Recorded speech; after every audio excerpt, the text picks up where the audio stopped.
Good morning. It's Wednesday, July 16th. I'm Miriam Bosiljevets. At least 20 Palestinians were killed in a stampede at a food distribution site in Gaza. Palestinian health authorities said the guards at an aid facility used tear gas on the crowds, causing the injuries. The UN Human Rights Office has reported over 600 Palestinians have been killed by Israeli forces while trying to access food since the facility began food distribution in late May. Yellowknife RCMP say they have charged a man in connection with a firearms-related offense.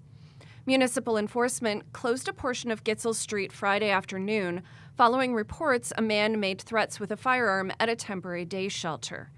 Police said in a statement they seized an imitation gun at the scene. Jordan Peter, 35, was scheduled to appear in court yesterday. He remains in custody.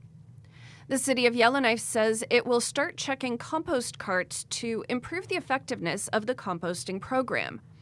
It will attach warning labels indicating problems with the contents of the sorted waste. This will include contamination with plastic, animal waste, or the cart being too heavy.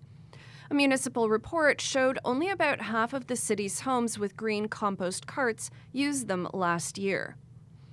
The Northwest Territories Ombuds says her office received a record number of complaints, 10% more than last year, and as awareness increases, so do the number of inquiries.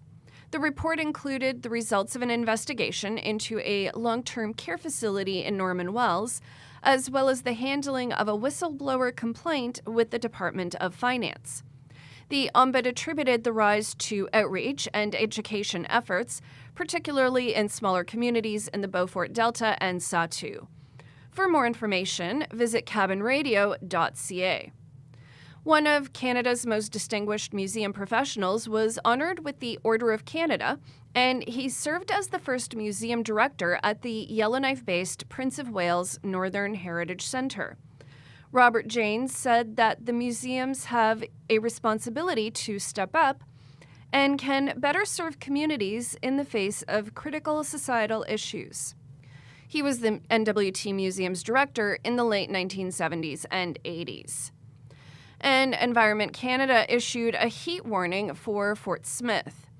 The federal agency advised daily highs of around 30 degrees are expected in the town through the weekend. Conditions are expected to remain dry. Heat warnings are issued when high temperatures or humidity can pose an elevated risk of heat stroke or heat exhaustion. There is also an air quality warning in the Fort Simpson region, including Jean Marie River. Wildfire smoke is causing reduced visibility and poor air quality in the area. And the rest of the weather for today, Yellowknife high of 26 and a mix of sun and cloud. Inuvik 20 with a chance of showers. Norman Wells 19 with a chance of showers. Hay River 21 degrees and mainly sunny. Fort Smith 29 and mainly sunny. And Fort Simpson high of 29 with a chance of showers.